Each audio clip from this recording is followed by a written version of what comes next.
Hey, what is up, everyone? This is going to be a follow-up to the previous video, and that was the Ronda Rousey um, said that, WWE fans are effing ungrateful.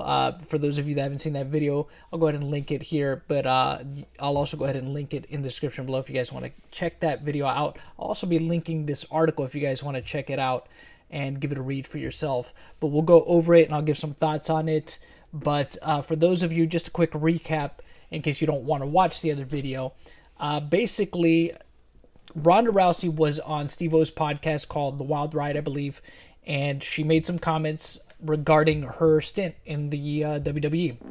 And more or less, long story short, there was a point in time where she talked about, putting her body on the line and things like that and didn't feel that it was worth it. And ultimately, she just felt that the fans, the WWE fans specifically, were just a bunch of ingrates. And that pretty much, at least so far as what she explained on the Steve-O podcast, basically made that, along with some other things, that was one of the reasons why she said she would not, if she does go back to WWE, it's not going to be as a full-time performer.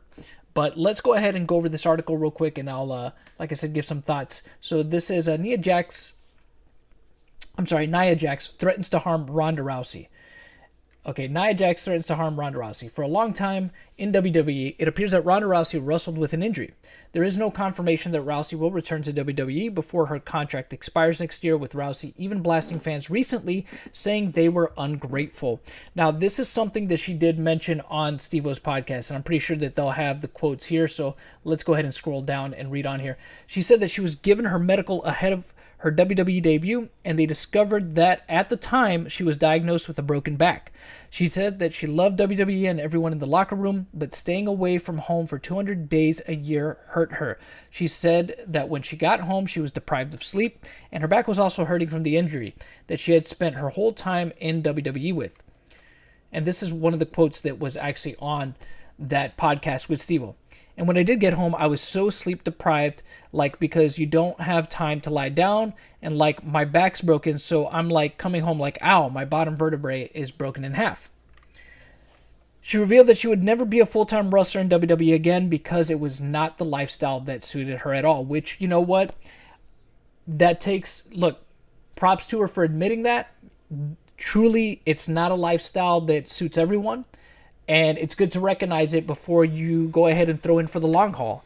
And considering the fact that she already went into the WWE with a pretty bad injury, it probably wouldn't behoove her to really be in it for the long haul if she wants to fully recover from an injury like that. Because as we know, professional wrestlers, they don't have an off season. This is a full-time, they're wrestling all the time, every year. If it's not during recorded shows, during pay-per-views, SmackDown, Raw, whatever, they're doing live shows. So a lot of their week is dedicated to wrestling and not a whole lot of resting. So good on her for at least being able to recognize that much, right?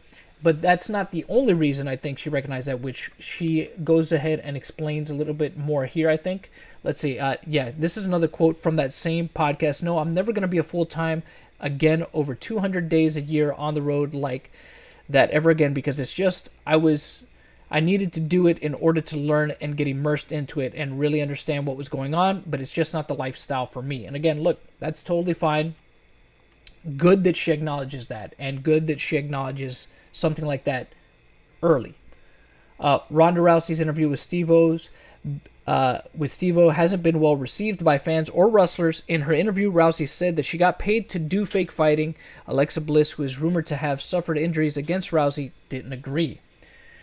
And this was before we get into what Alexa Bliss had tweeted out here. Now, in her interview, another thing that she made a point to mention was the fact that, she wanted to be more with the family, and she knew, that's too many times a year to be away from the family and stuff like that. And that's fine. That's all fine. Again, it's not a lifestyle for everybody. And really, as we know with professional wrestlers, a lot of them are single, and if any of them do date, they usually date within the business. They're usually dating people that obviously understand the grind that they're going through and the dedication that they have to their to their craft, which is professional wrestling. So nobody's knocking that. I think there's a lot of people that could empathize with that. But I think where Ronda went wrong is the the comments that she made, I think, were a little bit, they offended some of the wrestlers because I think that they felt that they were depreciative comments. So we have here Alexa Bliss saying, was out for almost a year, must have been fake. And Bliss wasn't the only WWE superstar not happy, as Lana came out and called out Rousey. I have no words for her audacity to say fake fighting. If it's fake, why can't real Paige, WWE, and TJ Wilson can't wrestle anymore? If it is fake, why couldn't Edge Rated R wrestle for 11 years? This is a contact sport where real things happen. Okay, so we'll pump the brakes there a little bit. Now, it is, it's the difference, obviously, between MMA, boxing, MMA and boxing and something like professional wrestling is, of course, that, these are, the other ones are a real sport, barring any kind of fixed fights, of course. And we have one that's more of a choreographed performance, that, a very physical choreographed performance. The other thing too is the biggest key difference, of course, is in MMA and boxing, the athletes there are going in with the intention of hurting the other. Now, that's not to say that it's, sometimes it could be with bad intention, but it's with the intention to hurt the other person. Why? Because the one that's left standing, or the one that is able to convince the judges, wins. The one that's still conscious, the one that is the one that gets the upper hand, so to speak, is the one that is going to be declared the winner of those bouts. In WWE, when it's only full contact in so much as, of course, some of the moves can be very physical that they hit each other with. Sometimes some guys can be stiff with one another, as we saw with like performers like Mick Foley, right? Mick Foley, whenever he wrestled like Big Van Vader, he would want Vader to really like punch him in the face. He wanted it to look as real as possible. He wanted to make sure people were getting their money's worth, and the best way to do it was to have Vader really like, punch him in the face, and crack his eyebrow and things like that. So it's full contact in so much as you have instances like that, but for the most part, no, not really. It's not a full contact sport with like actual intentions to harm each other. It's quite the opposite. It's a choreographed performance where these wrestlers are obviously putting on this show. They're telling a story in the ring, and the last thing they want to do is actually hurt each other. So we'll go on here. And of course, she agreed with what Alexa Bliss had to say. Then when we go on a little bit further, one person that came to defend Ronda was her friend Shayna Baszler. As most of you know, Shayna Baszler was also an MMA fighter. She fought in Elite XC, Invicta, I believe, and I'm pretty sure she fought in Invicta at some point. But she was like a journeyman, one of the pioneers of women's MMA. Fought in Strikeforce in the UFC as well.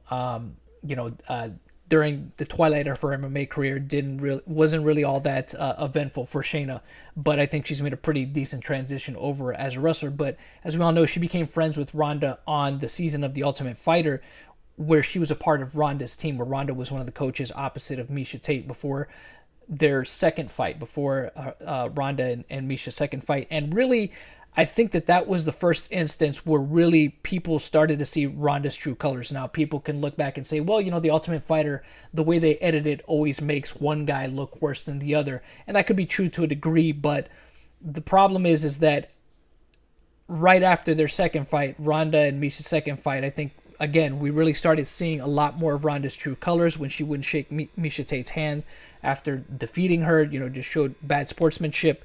And then, as we saw with her losses, didn't handle those very well. Now, to Ronda's credit, of course, she did end up congratulating Holly, not to her face, apparently. It was months later during her SNL appearance in the monologue where she kind of just quickly congratulated Holly and then just kind of moved on. So it didn't, to me at least, it didn't seem very sincere. Some people took it sincerely. I thought she was just saying it to be really, diplomatic at that point.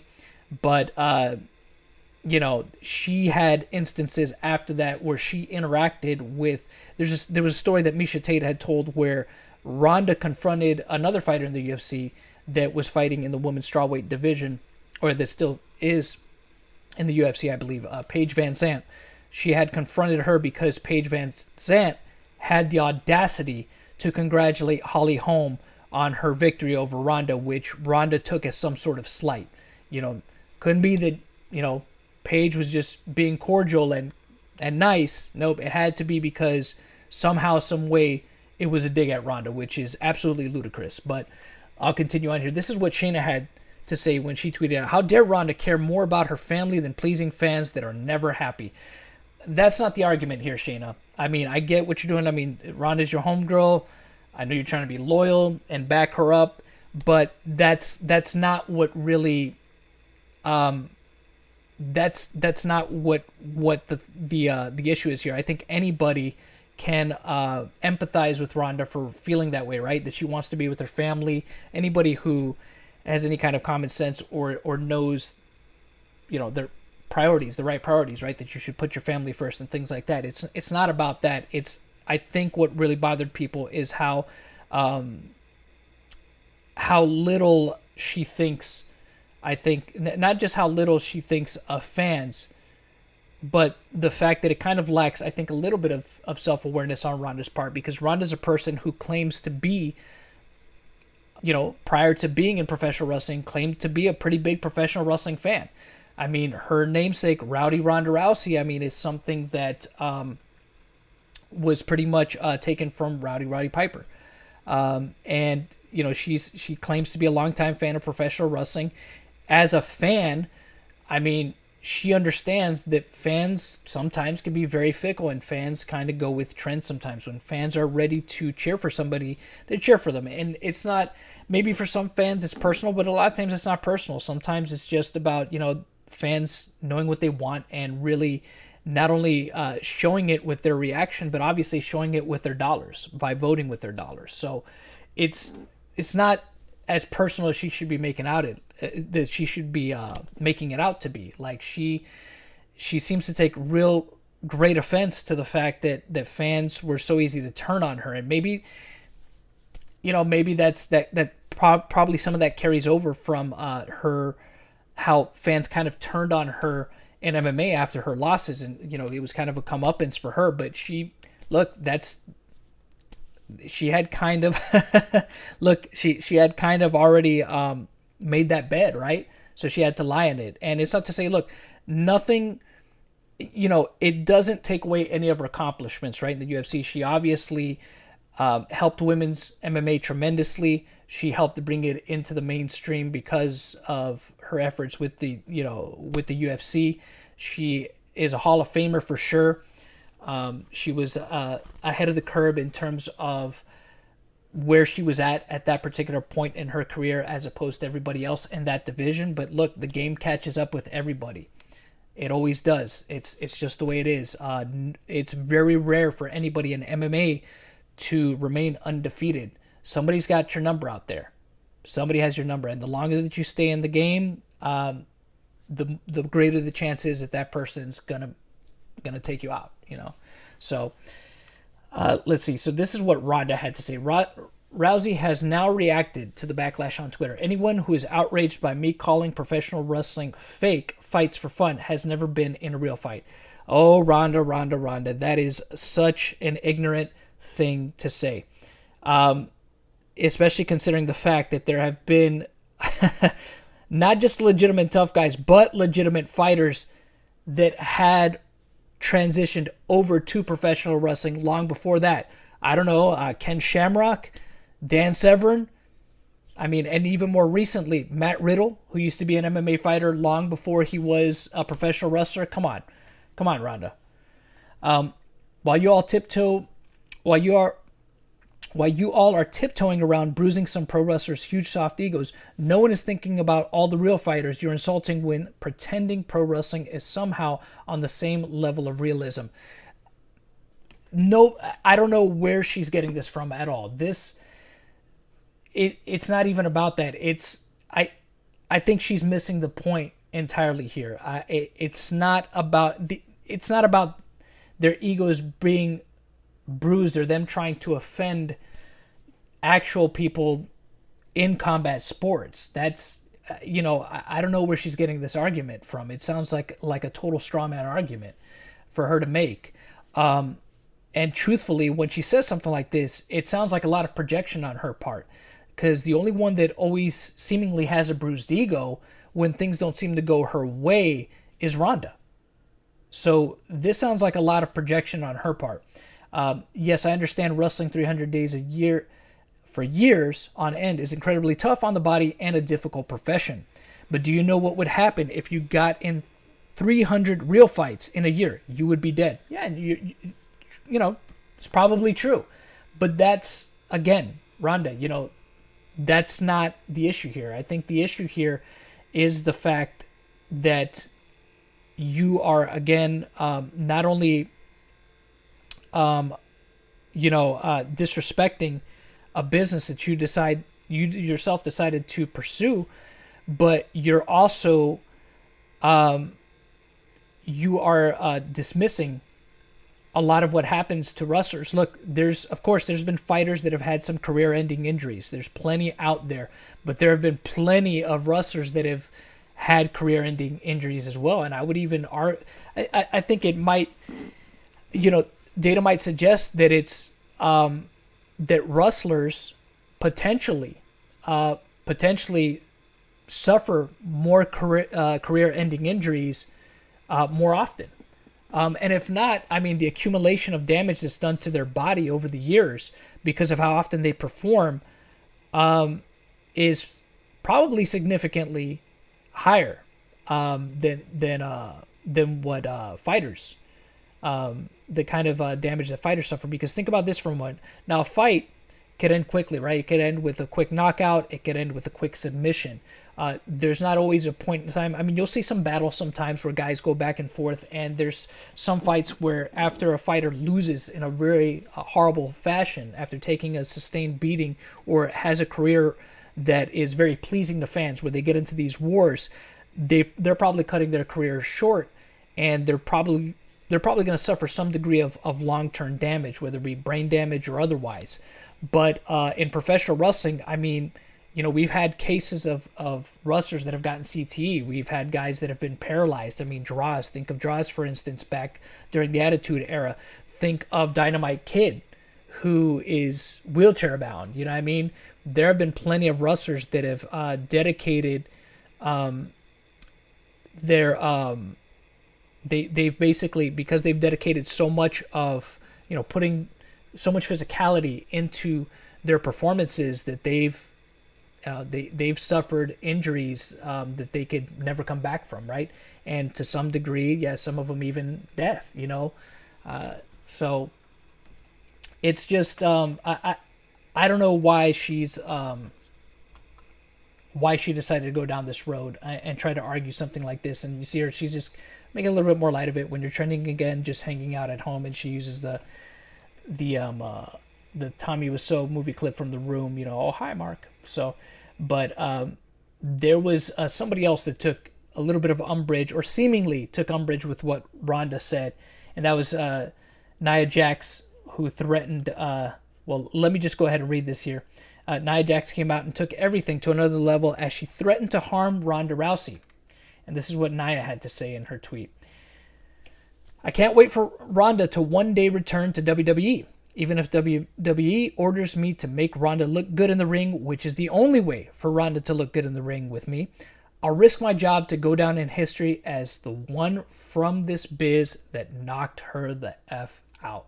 Now, this could be a work on Nia's part, and for all we know, maybe all of this is a work on Ronda's part. I tend to doubt that, though, considering how Ronda is a person that just doesn't react well either to criticism much, it seems, because again, if this is a person that can't even answer questions about losses in their career, about things that happen to them, that it's okay. I get that fighters can be very competitive, but look, Ronda, you lost 2 fights back to back. That nothing changes that. There was an interview that Ronda had done prior to her WWE career, and I'm sure people may or may not remember this, where one of the interviewers asked about those losses, and she got very defensive over those, over him going down that line of questioning, and started being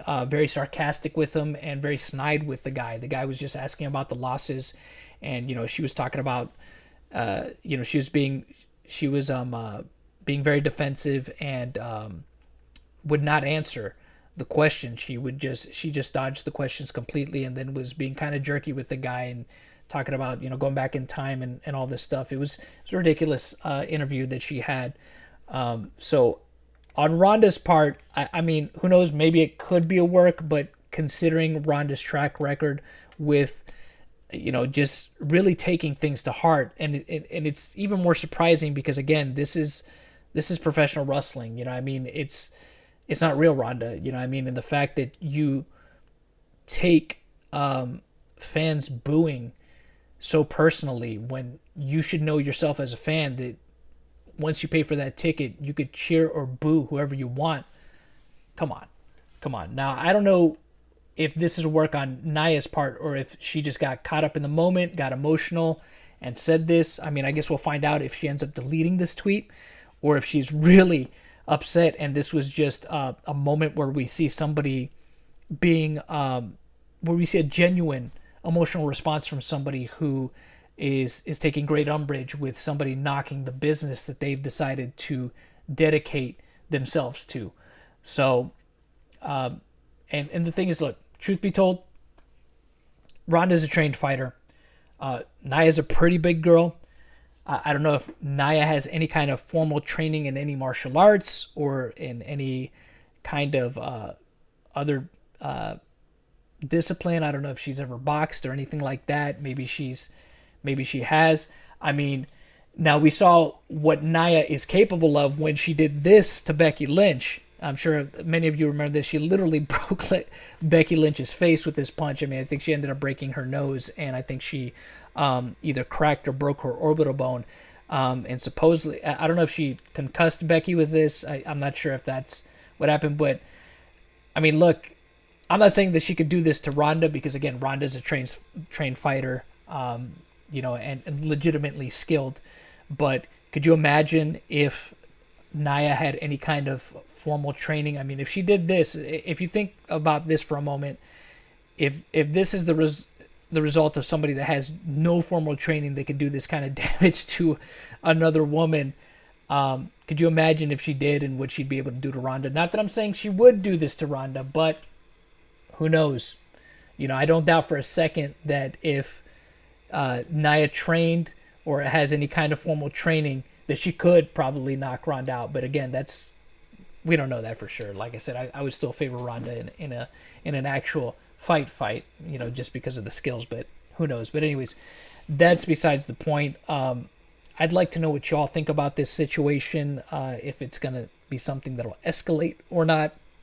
Do y'all think it's a work? Let me know in the comment section below. Until next time, y'all know how it goes. The hunt continues. If you like this video, please be sure to give it a like, share, and comment below.